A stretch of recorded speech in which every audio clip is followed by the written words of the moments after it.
Émission spéciale avec Reda Menassel sur Alger Chain 3.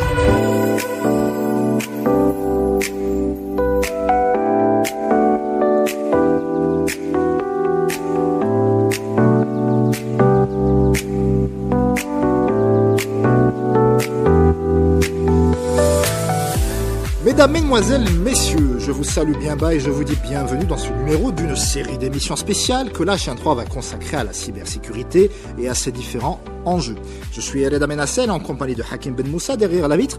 Nous allons tenter pendant 1 heure de temps de nous intéresser à un sujet crucial, comment mieux protéger nos enfants sur Internet. Alors vous le savez, le monde numérique offre à nos chères petites têtes brunes un monde de savoir et de sources d'épanouissement. Cependant, derrière cette façade attrayante se cachent aussi des dangers insidieux comme la pédocriminalité, le cyberharcèlement, le chantage aux données, le contenu violent et bien d'autres choses encore. Face à ces défis, il est essentiel de comprendre les risques spécifiques auxquels nos enfants sont exposés en ligne.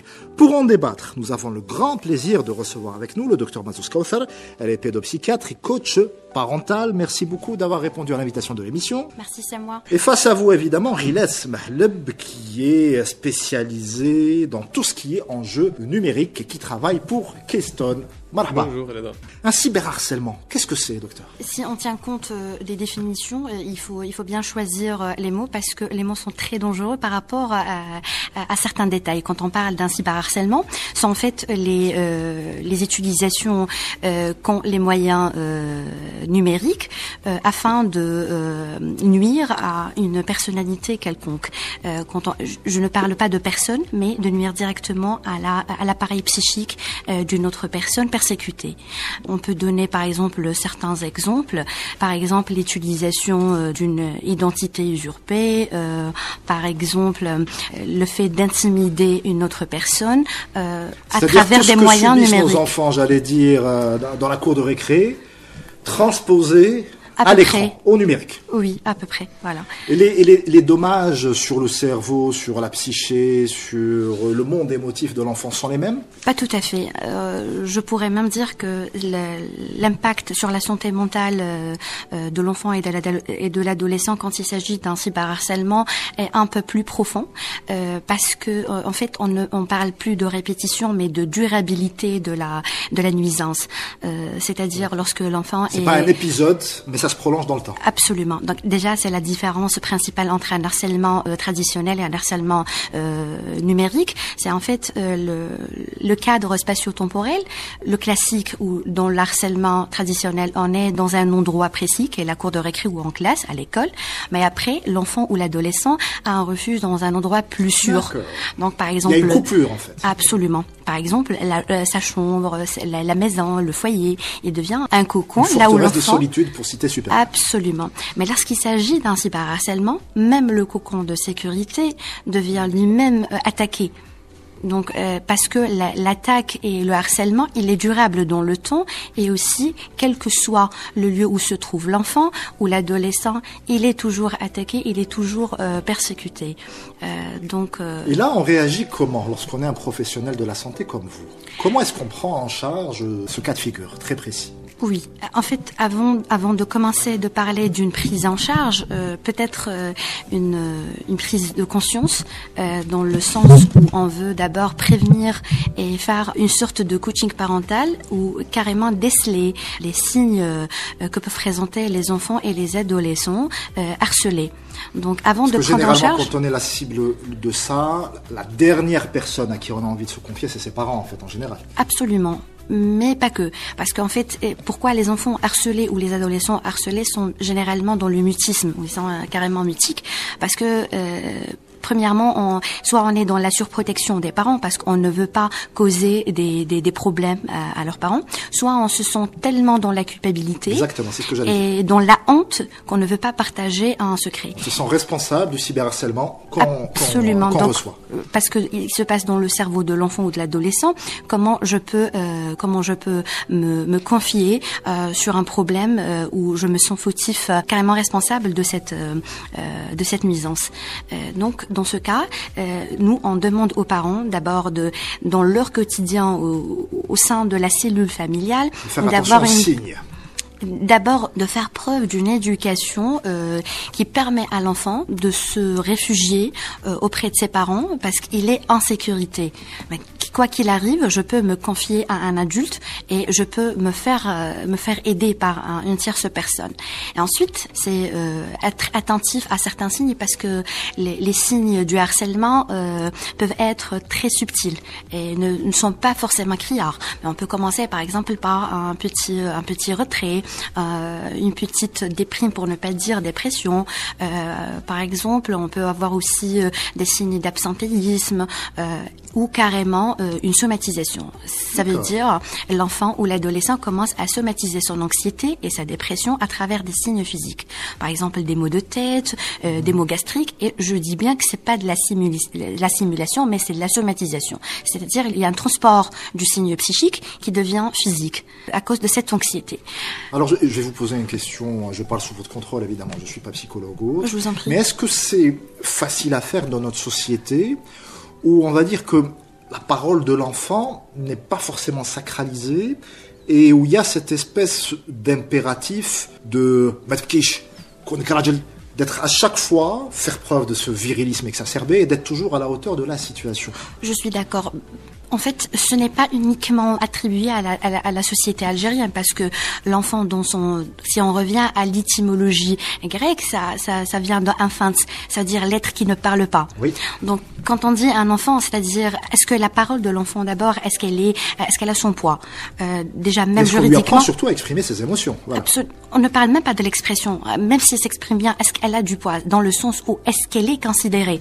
Donc, à ce moment-là, si on arrive à considérer l'enfant comme un être à part entière qui peut être... dont la parole est recevable. Absolument, oui. Donc, on peut à ce moment-là le considérer comme étant un être humain et comprendre aussi ses émotions et son expression, l'aider à exprimer. Si on est dans le virilisme, oui, je crois que c'est un peu sociétal, mais je crois qu'on est aussi dans une ère où on est un peu optimiste parce que le couple conjugal devient un couple parental qui admet finalement que la parentalité est un savoir-faire et pas uniquement un savoir-être. Ah, c'est joli. Donc, ça. Oui. Donc on assiste à ce genre de parents qui viennent justement nous demander conseil, comment aider mon enfant à exprimer son anxiété, comment je peux deviner, comment je peux la déduire. Et là, on est en train de faire beaucoup d'efforts avec les parents qui veulent justement apprendre à déceler ces signes dont on parlera plus tard. On va prendre un exemple concret. Riles, il y a quelques mois, on a vu le meilleur bachelier du pays, qui avait 17 ans à l'époque, il doit en avoir 18, qui a subi une espèce presque de campagne nationale de cyberharcèlement pour des bêtises. Son pantalon est trop long, sa coiffure, etc.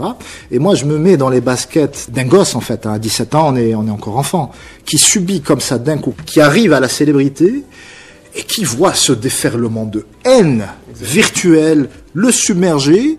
Il aurait dû faire quoi, en fait, par rapport à la cybersécurité? D'une part, puis on va poser la question au docteur juste après. On s'en prémunit comment, en fait? Même si ça, évidemment, c'est le cas extrême. Exactement. Voilà. Ça, c'est un cas très extrême et qui est un petit peu très, très difficile à maîtriser. Donc, sur le plan technique, déjà, on va dire.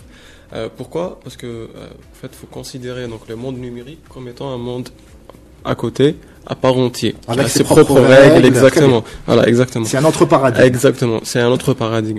Donc là, il s'agit bien, en fait, on connaît tous les algorithmes des réseaux sociaux, tels que TikTok, tels que Instagram, etc. Donc, suffit une réaction, et puis il y a un effet boule de neige derrière. Donc, il y a une, on va dire toute une communauté ou là tout un canal qui va se construire autour du sujet. Et ça, c'est pas évident.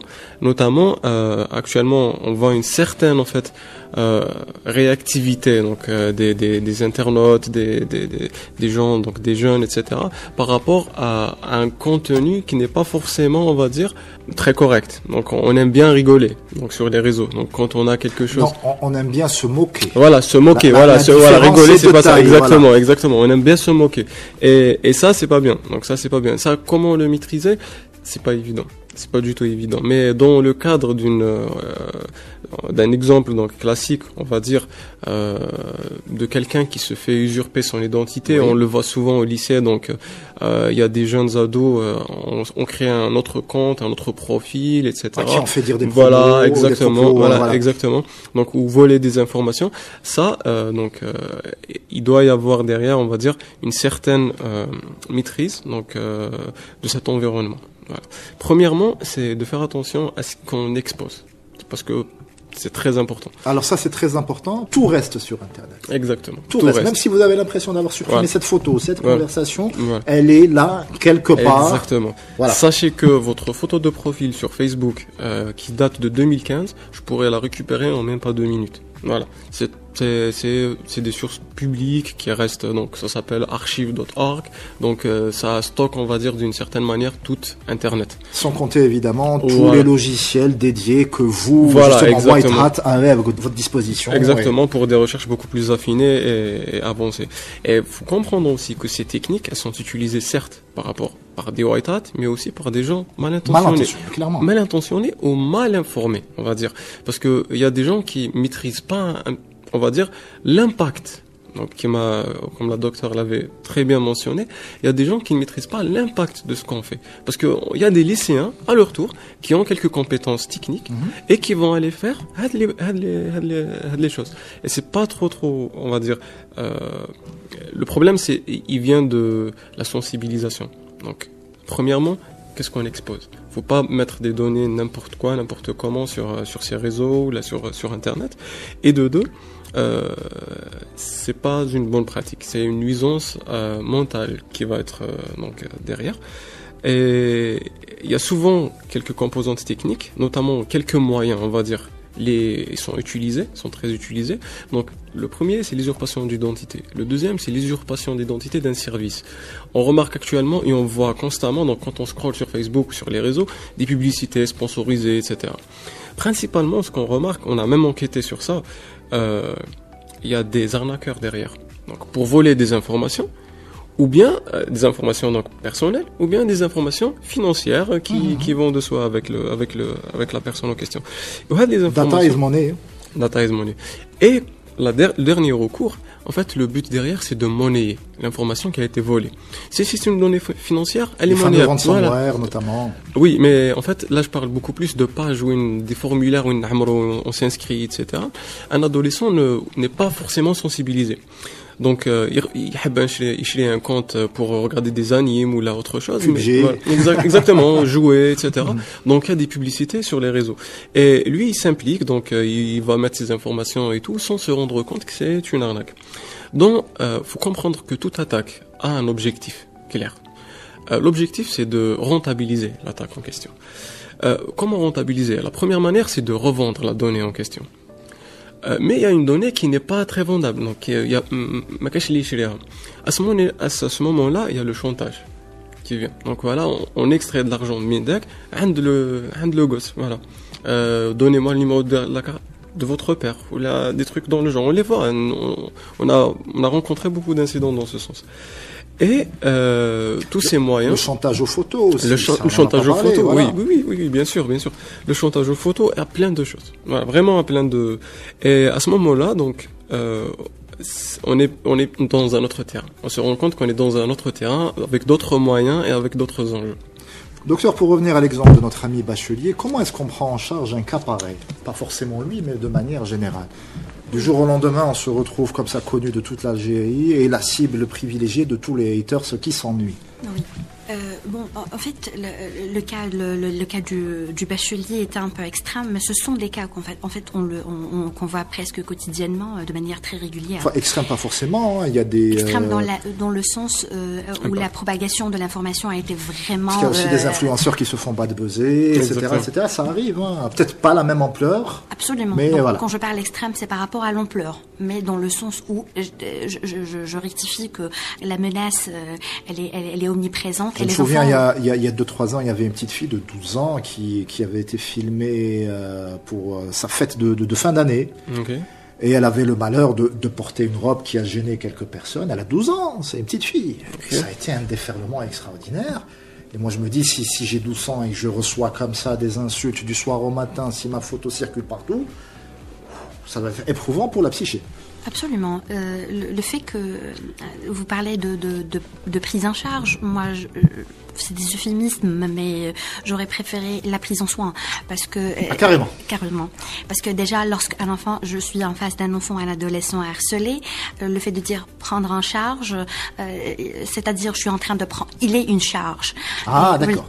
Oui. Et moi, je personnellement, j'aime bien utiliser un euphémisme qui peut adoucir un peu sa galère, qui est une prise en soin. D'abord, déculpabiliser la personne en question. Donc, tu n'y es pour rien, voilà. Absolument.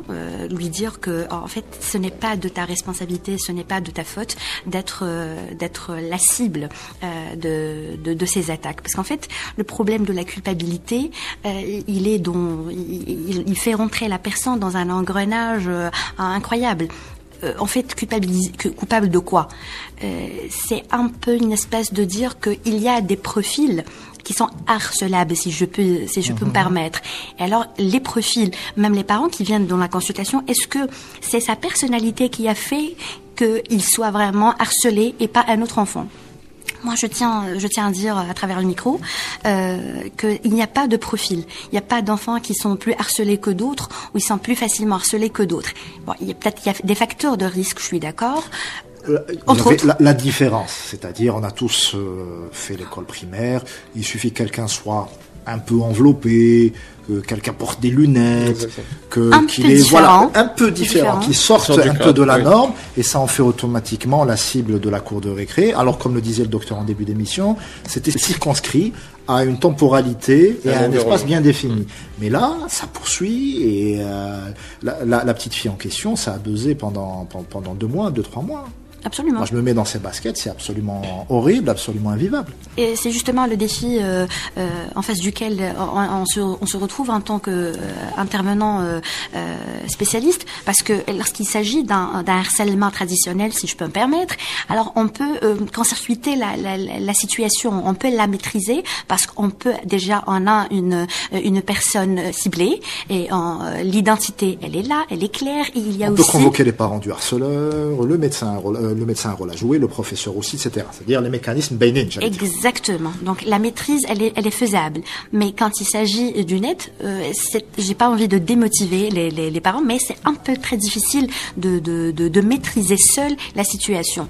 Donc encore faut-il prendre soin la personne en question, et d'abord commencer par déculpabiliser, comme je viens de dire.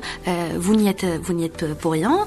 On joue aussi sur des thérapies dites cognitivo-comportementales, c'est-à-dire agir sur la pensée pour agir sur le comportement. Donc, afin que le comportement soit plus réajusté, on peut éviter des dégâts de dépression ou des tentatives de suicide à travers Ça peut aller jusque-là, hein. Absolument. Donc à travers des psychologies, enfin des psychothérapies de soutien, afin de changer le comportement. On fait une petite pause et on revient. Allez.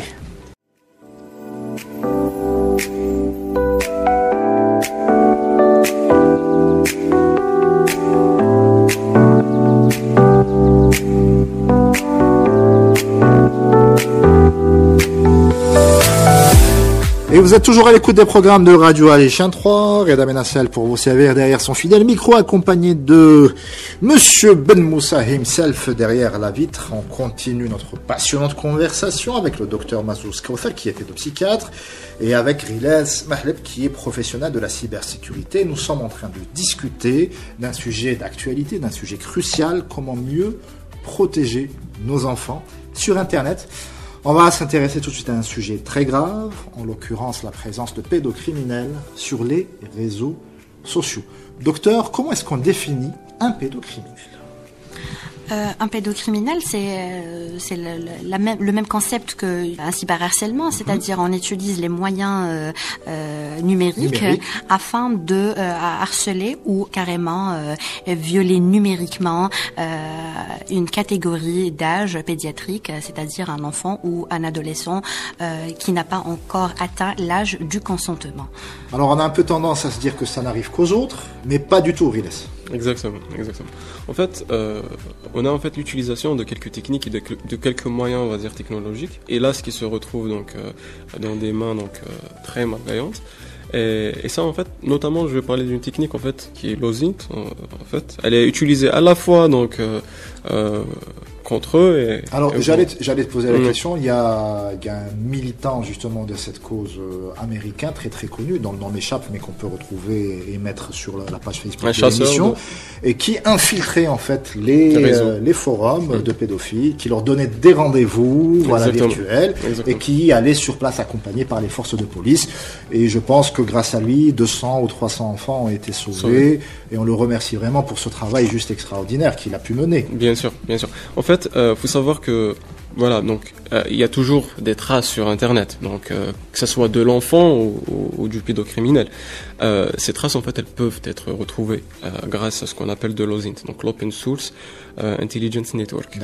Et c'est en fait un paradigme dans la cybersécurité en question que nous-mêmes, les cabinets d'audit et tout, on utilise avec nos clients pour voir tout ce qui est exposé sur les sources publiques Internet.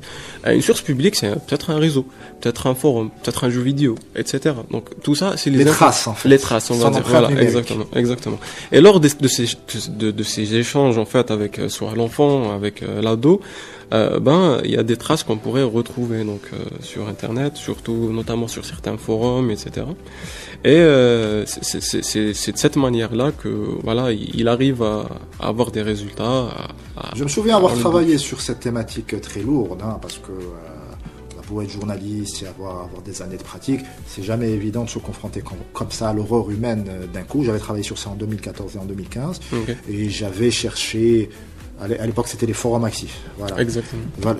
J'avais essayé d'infiltrer certains de ces forums, et c'est absolument glaçant, c'est absolument dégueulasse de voir ce qui s'y passe. Exactement. Les photos qui se partagent, les commentaires absolument odieux. Et donc, encore une fois, il ne faut pas se dire que ça n'arrive qu'en Europe ou qu'aux USA et qu'aux autres. Ça existe aussi chez nous, en Algérie. Exactement. C'est pour ça, en fait, je disais tout à l'heure, il faut vraiment faire attention à ce qu'on expose comme données. Parce que ce qu'on expose, c'est un petit peu notre surface de risque, notre surface d'attaque. C'est ça qui va attirer, ou là, c'est ça ce qui va, en fait, amener les choses dont on parle. Et c'est très important d'être prudent actuellement et d'être sensibilisé par rapport au comportement à avoir sur le monde numérique. Docteur, qu'est-ce que ça vous inspire ?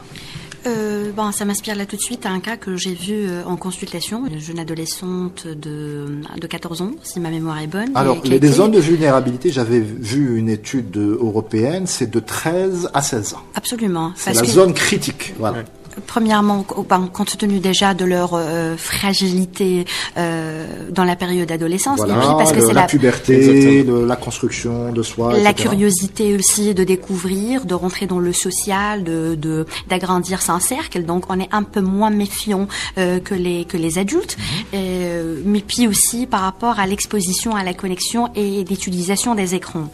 Donc, cette tranche est très sensible, dans le sens où cette adolescente a été harcelée dans un autre terme par un adulte qui carrément l'incitait à avoir un compte sur Instagram et qui lui envoyait des nudités et avoir un contenu sexuel très pornographique. Donc elle a vraiment souffert de cette violence. Et donc le gars continue à la suivre encore une fois. Oui, parce qu'enfin on est c'est la fameuse emprise psychologique. Exactement. D'accord. Donc on se sent honteux d'abord. Oui. Et coupable à la fois, et aussi on perd nos moyens de défense, parce que quand il s'agit laissez-moi vous dire, quand il s'agit d'un harcèlement via internet ou numérique, la différence avec un harcèlement, pour pas dire réel, parce que le réel ici n'est pas le contraire, n'est pas l'opposé du virtuel, mais c'est plutôt physique. Voilà. Quand il s'agit d'un harcèlement physique, il y a ce qu'on appelle la stratégie de coping. La stratégie de coping, ce sont les moyens mis en œuvre par l'être humain, quel que soit son âge, pour affronter un stress. To cope en anglais, voilà. Pour compenser. Pour compenser un problème problème, un stress, aussi petit soit-il ou aussi immense soit-il. Quand il s'agit d'un cyberharcèlement ou on est en face d'un prédateur numérique. Là, c'est cyberagression, carrément, hein, voilà. Oui, bon, je laisse le soin pour les mots techniques à notre invité, mais je veux dire la situation quand même, elle est très dangereuse. Et là, la stratégie de coping, elle diminue derrière l'écran. Donc l'humain perd, adulte ou enfant, il perd ses moyens pour gérer approximativement ce stress, et pour le cerveau humain et l'appareil psychique ne saura donc pas moduler la réponse à ce stress. De l'autre côté, il y a quelque chose de très primordial à savoir, c'est que parfois quand on est en face d'un prédateur, nous en tant que psychiatre et intervenant, on compte aussi sur l'empathie qu'ont les agresseurs envers leurs victimes. Alors, c'est-à-dire, lorsqu'il y a un agresseur, un violeur, à un moment donné, il y a ce qu'on appelle, c'est un état pathologique, parce que moi je ne rentre pas dans les jugements des valeurs. D'accord. Quand il s'agit d'un purement médical qui exactement, pour qu'on fasse la part des choses. Alors, le violeur, l'agresseur, le prédateur, il a quand même un niveau d'empathie, ce qui lui permet de faire une autocritique. Et si je m'arrête, et si j'inflige beaucoup de douleur à l'autre, est-ce que mon acte est tout à fait moral? Il y a des moments, de lucidité qui viennent chez l'agresseur. Même s'il est vraiment dans une grande pathologie antisociale, même s'il est vraiment dans une entité nosographique tout à fait pathologique. On peut compter parfois sur cette empathie pour reprendre l'agresseur.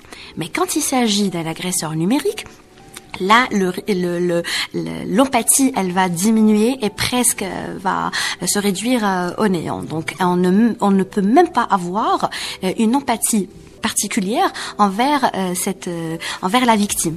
Et du coup, il continue son agression et il ne va pas se rendre compte du mal qu'il inflige à l'autre. Très bien. Donc, c'est quoi le modus operandi? C'est-à-dire que il y a une petite fille qui a 14 ans qui est en train d'écouter l'émission, par exemple, et qui est victime d'un homme qui lui envoie des photos inappropriées. C'est quoi la première marche de manœuvre? En parler à ses parents? En parler à l'école? Oui. Laissez-moi vous dire que vous connaissez l'adage, quand on épouse quelqu'un, on épouse toute sa famille. Alors en pédopsychiatrie, c'est à peu près la même chose. Quand on soigne quelqu'un, on soigne d'abord toute sa famille. Quand je parle du soin, pas dans le sens intervenir thérapeutiquement, mais aussi faire prendre conscience. D'où le coaching parental ou ce qu'on appelle en pédopsychiatrie la psychoéducation. D'abord, il faut que les parents sachent que les adolescents et les enfants sont des êtres immatures. Immatures par rapport à quoi? Par rapport à leur lobe frontal, qui n'arrive pas à prendre des décisions. C'est pour ça, on essaie de vulgariser un peu l'information aux parents. Immatures, pas dans le sens genre frivole ou ils n'ont pas la construction d'un adulte, en fait, la construction pour prendre des décisions logiques. Exactement. En fonction de la situation. Exactement, effectivement. Alors, on leur demande d'être en quelque sorte ce lobe frontal humain, humanisé, qui circule ambulant. Donc, de prendre des décisions sages à leur place. Premièrement, il faut en parler beaucoup pour en parler assez. Donc, faire très attention à l'exposition. Donc, déjà, établir un climat de confiance avec son enfant pour amener éventuellement à la confidence si jamais il y a un incident. Exactement. Donc d'abord à établir ce climat familial de sécurité, c'est-à-dire que mes parents, quel que soit le problème, je peux leur parler de tout. Et la deuxième des choses, c'est aussi avoir un contrôle parental. Vous savez, on tombe un peu dans des pièges de l'éducation bienveillante que je respecte, mais on est un peu dans le laxisme, exactement. On tombe un peu dans ce genre de père ou de maman copine, alors que c'est une erreur fatale. On ne peut pas être le copain de son enfant, mais on peut peut-être être son allié, peut-être être dans la compréhension, mais garder toujours la hiérarchie. La hiérarchie, exactement. Et aussi l'autorité pour lui expliquer que il a besoin de nous en tant qu'un supérieur hiérarchique, parce que l'enfant et peu de parents le savent, si il n'a pas comme le dit Milan Kundera, vous savez, l'insoutenable légèreté de l'être. Quand il est léger, il va flotter et donc il va se sentir bien au contraire dans une insécurité immensurable. Et dans ce cas, tout demandant aux parents d'imposer certaines règles, surtout quand il s'agit de choses très dangereuses. Lorsqu'il va pas en mourir, c'est pas grave, mais lorsque les choses sont dangereuses, il faut établir certaines règles fermes et strictes par rapport au contenu de l'exposition aux écrans, parce qu'il ne s'agit pas de l'exposition à l'écran en tant que tel, mais à son contenu. Choisir les contenus, choisir les amis, avoir un contrôle parental sur les réseaux. Puis on va à l'autre étape, c'est justement faire prendre conscience aux adolescents surtout et aux préadolescents du danger des internets. On va carrément par exemple demander aux parents de faire certains cercles entre ados, parce que vous savez, les adolescents à cet âge ou les préadolescents, ils ont ce mimétisme. Donc les techniques reproduisent les comportements. Voilà, ils reproduisent les comportements, mais même aussi on utilise ça dans la thérapie, c'est par exemple leur apprendre à travers des exemples qui ont subi la même chose. Donc le fait de leur faire prendre conscience des dangers du net et les simplifier, les vulgariser avec un langage qui permet à l'adolescent de comprendre, c'est déjà la première étape à faire. Sans compter évidemment les différentes brigades de cybercriminalité. Exactement. Qui sont très très réactives. Exactement. Et ça, je peux en témoigner personnellement, très très bien formées. Donc voilà, au moindre souci, n'hésitez pas à vous rapprocher des forces de l'ordre, n'est-ce pas, Riles? Exactement. En fait, on va, en tant que cabinet d'audit, on œuvre beaucoup sur le secteur de la cyber et tout. On va justement, comme on a parlé en off tout à l'heure par rapport à est-ce qu'on fait ça? Non, nous on peut pas faire ça. C'est absolument de la responsabilité des agents de l'ordre, qui ont mis à disposition beaucoup de plateformes aussi qui peuvent être utilisées pour ce genre de plainte numérique. Voilà, on peut déposer plainte maintenant sans se déplacer au commissariat. Exactement. Et c'est très très intéressant. Et ils sont aussi réactifs, comme tu l'avais dit, Reda. Je souligne juste aussi le rôle de certaines pages. Je peux en citer une, TBD par exemple, qui depuis des années affiche ses agresseurs. Exact. Et ça a permis justement de sauver la vie carrément, de sauver la psyché, de sauver le vécu, l'avenir de dizaines, de centaines de petits enfants. Donc voilà, n'hésitez pas à en parler, n'hésitez pas à déposer plainte, n'hésitez pas à afficher vos agresseurs. Exactement. En fait, justement, tout à l'heure, quand la docteure a parlé, j'avais tilté sur un truc. En fait, c'est le social engineering. C'est qu'en fait, il faut comprendre que l'agresseur derrière, il a des compétences. En fait, de social engineering. Il est capable de manipuler. Il est capable de convaincre. Il est capable il comprend en fait l'état psychique de la personne qui est en face de lui. C'est là où le docteur parlait d'empathie tout à l'heure. Exactement. Ça s'appelle le social engineering. D'accord. C'est des techniques qui sont utilisées. Pour prédire le comportement de sa victime. Exactement. Pour l'amener en fait à une situation où il est emprisonné en fait de cette situation et il perd ses moyens. Et ça, c'est des techniques qui sont connues, qui sont en fait utilisées même chez nous, donc avec des organismes, avec des entreprises, avec des contrats, etc. Mais pour en fait extraire des données et des informations qui vont être utilisées par la suite pour d'autres finalités de la mission. Donc ça, c'est quelque chose de très connu dans la cyber aussi. Allez, on fait une deuxième pause et on revient juste après. Merci.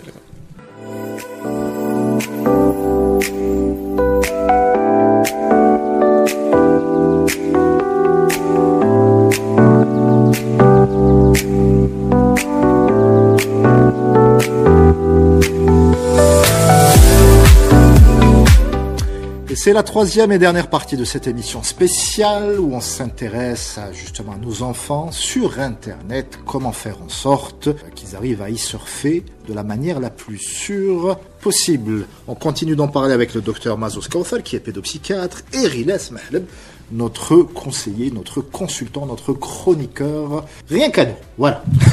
On a mis une option sur ta présence. Riles, justement, quelles sont les bonnes pratiques pour les enfants spécifiquement?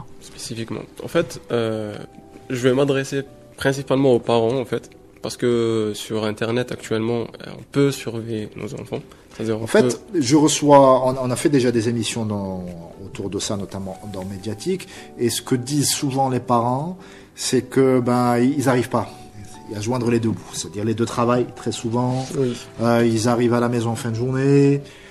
Donc en fait, donner le téléphone à l'enfant, c'est aussi un moyen pour eux de souffler pendant une heure avant Oui. Je n'ai pas d'enfant, donc je peux tout à fait entendre ce discours. Oui. Sauf que le fait de donner ce téléphone ne va pas être sans conséquence, justement. Absolument, absolument. Ne va pas être sans conséquence parce que on parlait du monde numérique qui avait ses propres règles, qui avait ses propres, on va dire, dangers. Et c'est un environnement à part, à côté, qu'il faut prendre en considération. Et mine de rien, actuellement, c'est pas considéré correctement, on va dire. C'est pris à la légère. Exactement, c'est pris à la légère. Et il faut pas, parce que pourquoi? Tout simplement, lorsqu'on donne un téléphone qui a accès sur Internet, on a accès sur toutes les informations possibles. On a accès sur tous les endroits possibles.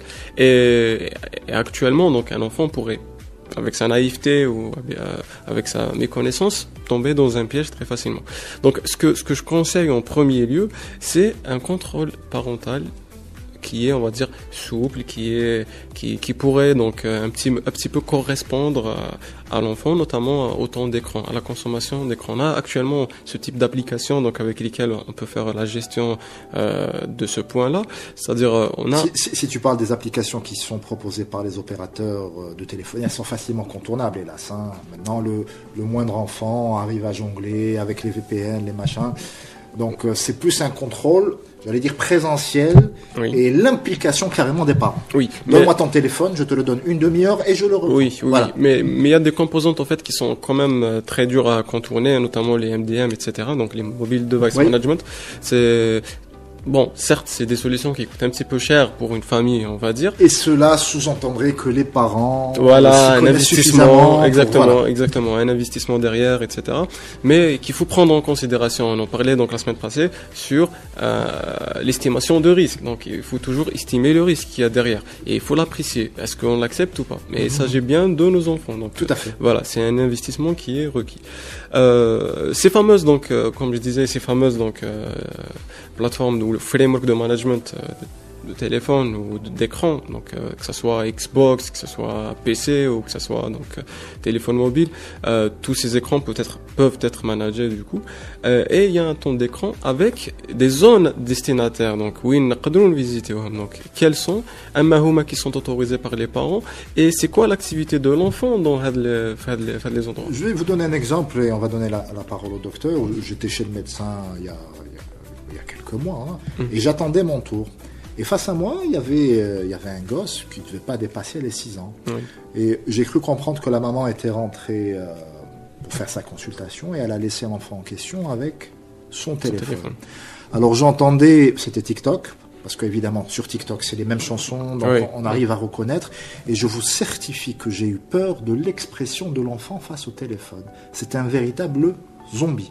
Les yeux étaient écarquillés, il était absolument hypnotisé, sans aucune réaction, et une espèce de défilement frénétique, presque épileptique, des écrans. Et je me dis, ouh là, si j'avais été soumis à ça au même âge, au même rythme, en plus le contenu de TikTok en Algérie, on peut pas dire que ce soit le contenu le plus allez, je vais être méchant, le plus intelligent possible, contrairement à la Chine, hein, où c'est vraiment très très encadré. On dit quoi à ces parents qui sont quand même un peu dépassés, docteur, et qui n'ont pas d'autre solution en fait? En tant que pédopsychiatre, je le répète toujours parce que je suis médecin de la famille avant d'être le médecin de l'enfant, je dis je ne jette pas la pierre, mais je n'excuse pas, dans le sens où il faut que les parents sachent que l'écran, même la télé, sans rentrer dans l'obligation du monde numérique. Enfin, la télé c'était différent parce que la télé c'est un meuble qui trône dans le salon, donc au milieu de la cellule familiale. Donc il y a toujours cette il est en train de regarder. Voilà, on sait ce qu'il est en train de faire à quel moment. Le téléphone, c'est quelque chose de très très intime, ça peut se cacher, ça peut s'emmener un peu partout. C'est personnel. D'où la difficulté de surveiller, justement. Exactement. Donc, tant qu'on est conscient de la difficulté de maîtriser, il faut faire aussi avec les moyens de notre ère.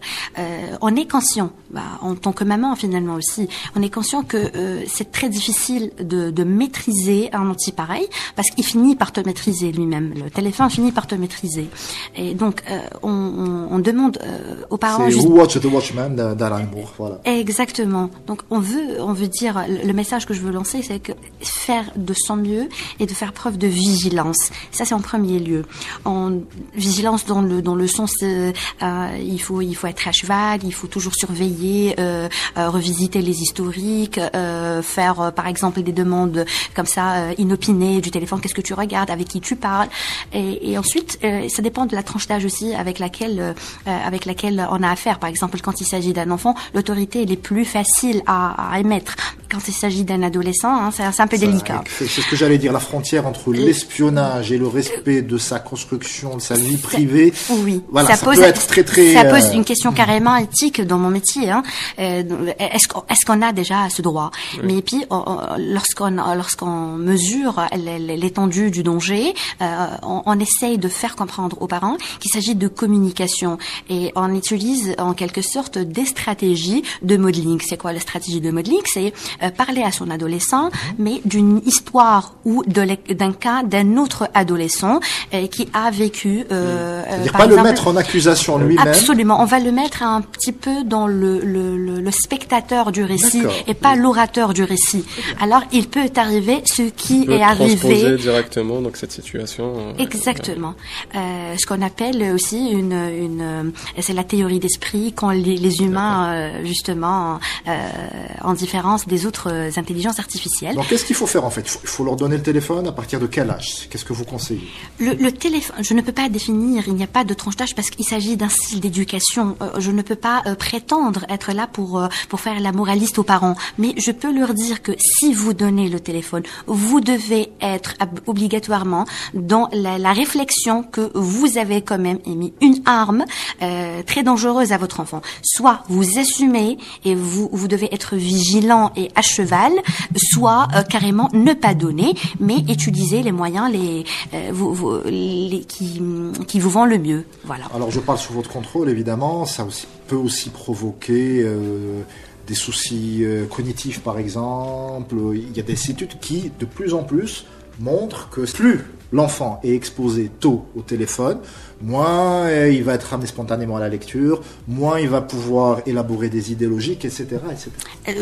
Voire pire, hein. Moi, quand je parle de la période, parce que ici peut-être on a rendu le sujet un peu exclusif aux enfants, aux grands enfants et aux adolescents, préadolescents, mais lorsqu'on parle des enfants dans la période neurodéveloppementale, sachant de 0 à 3. Ah, c'est de 0 à 3, effectivement. Oui, là, c'est carrément interdit. Là, c'est le téléphone de 0 à 3 ans. C'est vraiment interdit. Ouais. Vraiment interdit parce que là, il ne s'agit pas uniquement de l'exposition à la cybercriminalité ou autre, mais beaucoup plus par rapport à leur développement parce que ça peut mimer un autisme, ça peut mimer un handicap intellectuel, ça peut provoquer des troubles de déficit d'attention avec ou sans hyperactivité. Pourquoi? Parce que c'est la question qui se pose. Qu'est-ce qui fait que l'écran empêche l'enfant de se développer normalement ou typiquement? C'est que l'enfant, il a besoin de découvrir son environnement à travers ses sens. Et quand il s'agit d'écran, cet écran, il va